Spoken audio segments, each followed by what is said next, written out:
I went to my wife's big company branch opening only to see people laughing. Her office lover shouted to security. You know, there are moments in life that just shatter you. I built an empire for her, poured my very soul into it, only to be publicly shamed, humiliated, and tossed aside like trash. And the worst part? She just stood there and watched. It was the grand opening, you know? The new branch sparkling with ambition. I walked into that gleaming foyer in my best navy suit, a small, neatly wrapped gift in my hand, a token of quiet pride for Mira. My heart was a drum against my ribs, thrumming with anticipation. I wasn't on the guest list, but I'd made this company. I'd spent countless nights buried in balance sheets, lent her the calm confidence she wore so effortlessly on magazine covers, secured investors, even negotiated the lease for this very space. This night was supposed to be her moment. I was the surprise.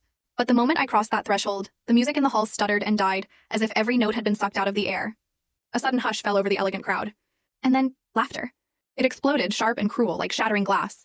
My skin prickled. Someone, probably one of her new team, yelled, "Look who's here!" The 1-minute man in bed. A roar of cruel delight followed that, and in that instant the neatly wrapped gift slipped in my hand.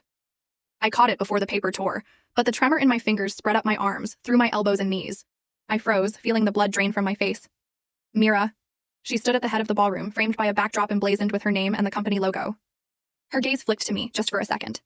There was hurt there, something unreadable, then it cut away as if I simply didn't exist. My breath hitched. A desperate flicker urged me to speak, to salvage the moment, to demand respect, to scream, "What the hell is going on?" But I didn't. I just watched her shoulders tighten, the way she held the microphone like a shield. Then Dorian, her office lover, stepped forward from the side, a triumphant, sickening smirk twisting his lips. "Security!" he bellowed, loud enough for everyone to hear. "Get this impotent man out of here." The reverberation of his command felt like a physical blow to my gut. 100 pairs of eyes like needles pinned me to that polished marble floor. In that instant, it hit me, with the force of a tidal wave. I had completely vanished from her world. I wasn't her partner, her equal, her anything. I was just a stain on her perfect evening. 2 burly security guards materialized at my elbows, their hands firm, wrapped in gloves colder than steel. They steered me forward, away from the murmurs and chuckles, past rows of white-draped tables and glittering crystal chandeliers.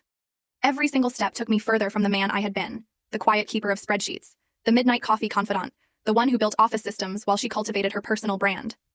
In this twisted, cruel irony, I realized the full story video added in below.